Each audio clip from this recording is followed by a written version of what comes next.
Hey film fans, welcome to CinePro, your ultimate hub for all movie recaps. From heartwarming classics to the latest blockbusters. Our movie Dahmer starts with a boy named Jeff, who is 17 years old, and in his final year of high school. Jeff is sitting alone on the school bus, even though all his friends are playing and joking around. Suddenly Jeff sees an athletic man running in the street, which grabs his attention so much that he gets up from his seat to watch him, even after getting off the bus. Afterwards, Jeff goes home and finds his mother busy with the interior designer who is fixing their house, so he goes out. On the way, he meets two of his teenage friends who are his age and live nearby. They notice he's holding a black bag and ask him what's inside. They're surprised when Jeff tells them there's a dead cat inside, and he's going to take it to his dad's lab to analyze it as his father is a chemist. The two boys decide to go with him and see for themselves. At the lab, Jeff puts the cat into a large amount of solution and tells them it will take about a month to decompose because the solution is very weak. They mock him, thinking he's joking and that the solution is just plain water. Jeff decides to prove it to them and shows them something he decomposed earlier. They get very disgusted by the smell and quickly leave. Jeff does this because he loves to explore things, find out what's inside them, and see their bone.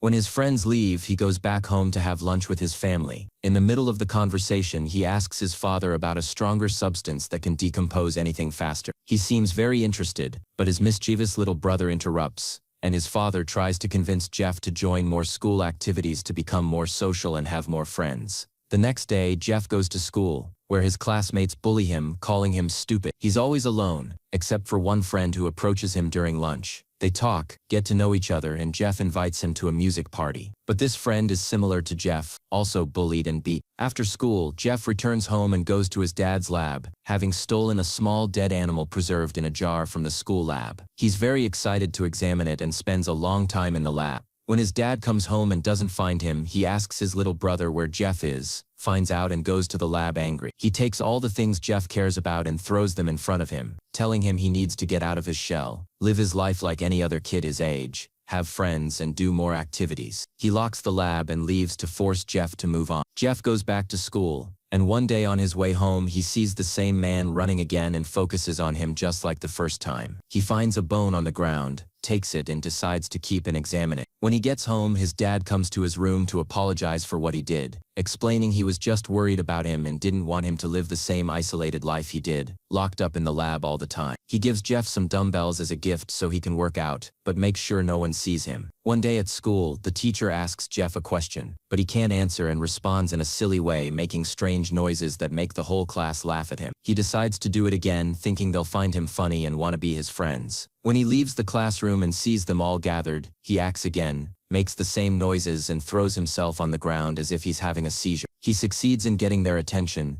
and they laugh and talk about him. At lunch, Jeff is surprised when three classmates call him over to sit with them. It's the first time this happens, and he's very happy. He meets them: John, Neil, and Mike. John tells him he's very funny and they want to be friends. Jeff smiles, agrees, and tells them he's imitating the interior designer who used to come to their house. He gets closer to them and invites them to his house after school. When Jeff tells his mother his friends are coming, he's shocked to find her searching for pills in her bag. He's shocked because she had quit her addiction long ago, but now she's relapsed. He advises her to see a doctor as soon as possible, then goes out to his friends, apologizes and suggests they go for a walk somewhere else because his mother is sleeping and sick, and he doesn't want to disturb her. Neil suggests they go visit the girl who was prom queen at their school, who lives on Jeff's street. Jeff goes to talk to her, pretending to be from the school newspaper and wanting to write an article about her. She feels he's hitting on her and slams the door in his face. His friends, watching from a distance, laugh at him. The next day, Jeff goes fishing with his friends. When he catches a fish, he violently cuts it open with a knife, shocking his friends. He explains he wanted to see what was inside it. They all feel a bit disgusted, but don't think it's a big deal coming from Jeff. John visits Jeff's house more than once, but Jeff feels embarrassed because of his parents' constant fighting, not caring that their son's friend is in the house. Over time, their problems get worse,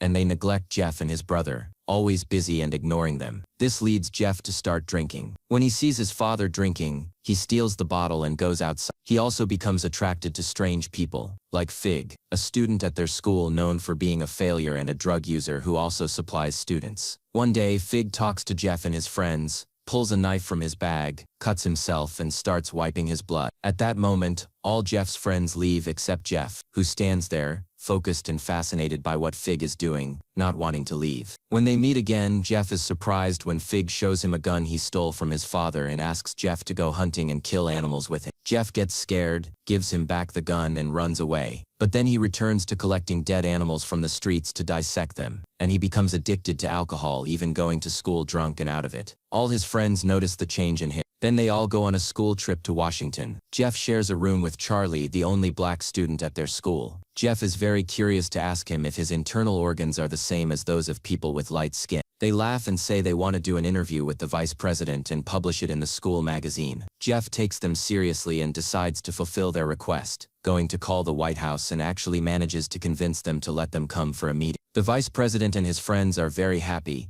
and when they arrive there they are welcomed and spoken to, and asked what they want to do when they grow up. When it's Jeff's turn, he says he wants to work in biology. After the trip ends and Jeff returns home, he talks to his father, who tells him he has decided to officially separate from his mother. At that moment, Jeff falls into a depression and goes back to drinking heavily, to the point where he drinks at school. When he returns, he finds out that his father has left the house and gone to stay at a hotel. His mother takes him and his brother and goes there. Jeff and his brother see their parents fighting over custody, which makes Jeff distance himself from both of them and feel lost in his life. The next day at school, his friends agree to make him go to the mall, do his weird sounds and movements to scare people, and film him. One friend objects, feeling that they treat Jeff like a clown whose only purpose is to make them laugh, but they don't care about his opinion. They go to Jeff and offer him money to go to the mall during the holiday. Jeff agrees, takes the money, and when they go, he is very drunk. He starts falling to the ground and pretends to have an epileptic seizure. His friends, along with many students from school, stand at a distance filming him and laughing at him. Afterwards, Jeff returns home, and his mother meets him and tells him she has officially divorced his father, will leave the house, and is moving out. Jeff responds coldly and leaves as if he didn't hear her, then goes to the woods,